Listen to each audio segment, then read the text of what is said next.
This poem was inspired by my bird feeder.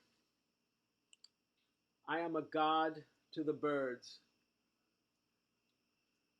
I am a god to the birds, flocking to my feeder in winter, a forgiving god who, when winter winds bite and summer's bounty is frozen, miraculously provides fishes and loaves, sunflower seeds and suet, in exchange for their beauty, their bickering, their blessing.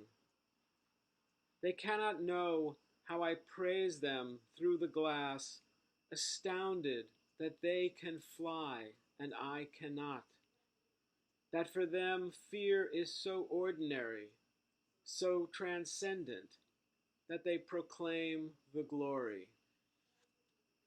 When the winter of my soul chills, when the fruits of summer are exhausted, I turn to holy books to peck at their words for seeds of truth, for sustenance, for exaltation.